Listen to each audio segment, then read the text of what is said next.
દિલ્હીના મુખ્યમંત્રી અરવિંદ કેજરીવાલને કથિત દારૂ કૌભાંડ સાથે જોડાયેલા મની લોન્ડરિંગ કેસમાં મોટી રાહત મળી છે।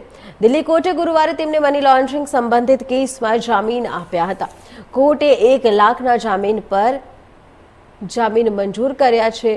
દિલ્હીની રાઉઝ એવેન્યુ કોર્ટના વેકેશન જજ ન્યાયબિંદુએ આદેશ અનામત રાખ્યા બાદ સવારે આ નિર્ણય સાંભળ્યો હતો।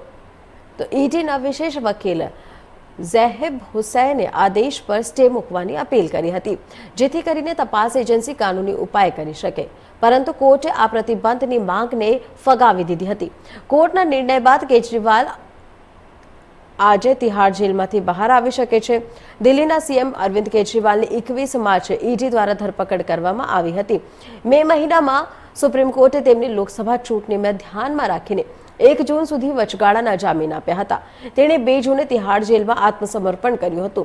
એડિશનલ સોલિસિટર જનરલ એસવી રાજુએ ઈડીને કોર્ટમાં જણાવ્યું હતું કે સહ આરોપી ચેનપ્રીત સિંઘે ઉદ્યોગપતિઓ પાસેથી મોટી રકમની રોકાણ મેળવી હતી અને અરવિંદ કેજરીવાલના હોટેલ રોકાણ માટેના બિલ ચૂકવ્યા હતા।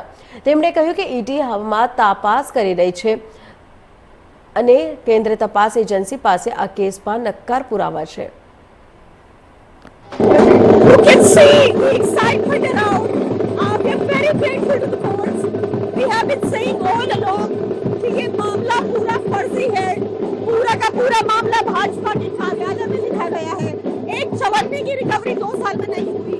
हम बहुत बहुत आभारी हैं कोर्ट के कि उन्होंने ये ऐतिहासिक फैसला किया। पीएमएलए के कानून में रेगुलर बेल अक्विटल से कम नहीं होती। हम लोग बहुत आभारी हैं कोर्ट के।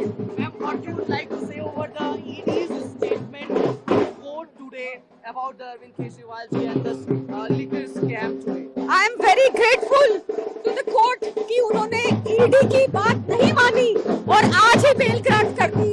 ईडी अपना काम करेगी, हम अपना काम करेंगे। हम जनता के मुद्दों को उठाते रहेंगे, हम भाजपा की आंखों में खटकते रहेंगे। सत्यमेव जयते, सत्य की जीत हुई है। और जिस तरीके से देश की न्याय प्रणाली, मैं पहले भी कहता रहा हूं कि इस देश को, लोकतंत्र को, इस देश को बचाने में न्याय व्यवस्था का बहुत बड़ा रोल है, उसकी आज जीत है। ये केस पूरी तरीके से फर्जी था, भारतीय जनता पार्टी की एक साजिश का हिस्सा था। ईडी के लॉयर्स ने ड्यूरिंग आर्ग्यूमेंट बार बार कोर्ट की क्वेरीज पे कोई ऐसा सेटिस्फैक्टरी रिप्लाई अभी तक नहीं दिया है। 2 साल से ज्यादा इस केस के अंदर हमारे और बाकी नेता भी अंदर हैं, लेकिन अभी तक किसी तरह का कोई भी सबूत ईडी कोर्ट के सामने नहीं दिखा पाई है। इस वजह से आज माननीय न्यायालय ने अरविंद केजरीवाल जी को बेल दी है, रेगुलर बेल दी है 1 लाख के मुचलके पे।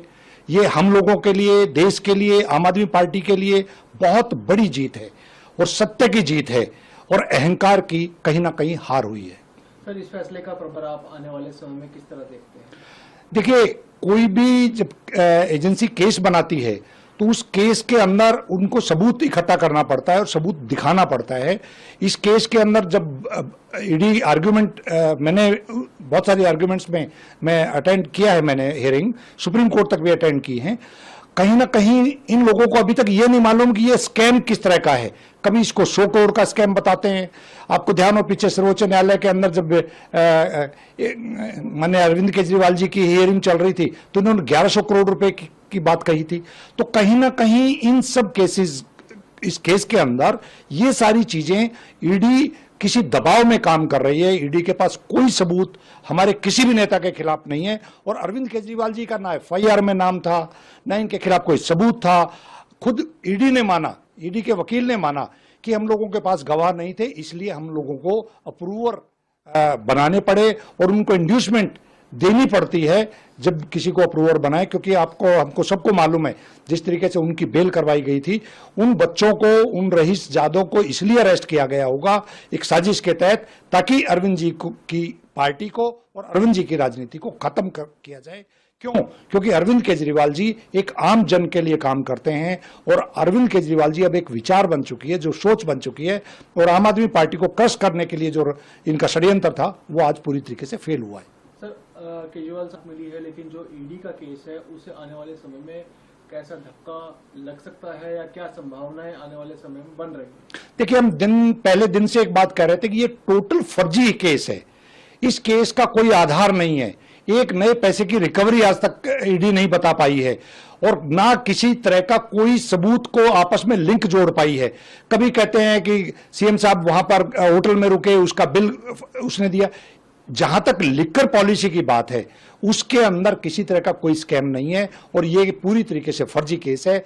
ये केस कोर्ट में 1 मिनट भी टिकने वाला नहीं है। मुख्यमंत्री अरविंद केजरीवाल जी की एक लोअर कोर्ट यानी कि राउज एवेन्यू कोर्ट से जमानत मिलना मुझे लगता है ना सिर्फ दिल्ली और आम आदमी पार्टी के लिए, पूरे देश के लिए एक मील का पत्थर साबित होगी। हमारी पूरी न्याय व्यवस्था के अंदर ये फैसला एक बहुत बड़ी मिसाल बनेगा। उसका बड़ा कारण ये है कि पीएमएलए के मामलों में अक्सर ये देखा जा रहा था कि कोई भी राहत अगर किसी को मिलती है तो लोअर कोर्ट से नहीं, हाई कोर्ट से नहीं, सुप्रीम कोर्ट में जाके कोई राहत मिलती है। हालांकि न्याय व्यवस्था के अंदर न्याय संगत फैसले कोई भी कोर्ट दे सकता है, मगर देखा जा रहा था कि लोअर कोर्ट्स में अक्सर कोई राहत देने को लेकर एक हिचकिचाहट थी।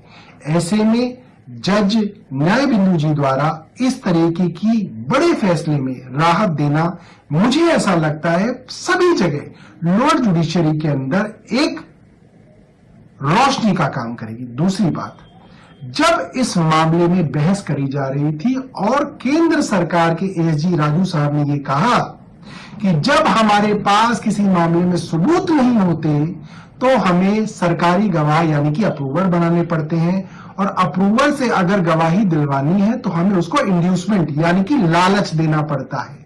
इससे ये बात पूरे हिंदुस्तान को और मुझे लगता है कोर्ट को साफ हो गई कि इस मामले में कोई भी सबूत केंद्र सरकार के पास नहीं है।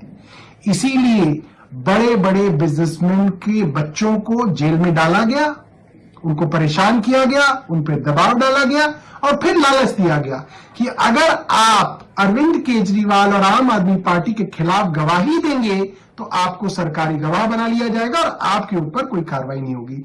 मुझे लगता है आज दूध का दूध, पानी का पानी हो गया। मैं अपनी तरफ से सब लोगों को, हिंदुस्तान के सब लोगों को, आम आदमी पार्टी के सब लोगों को बधाई देता हूं।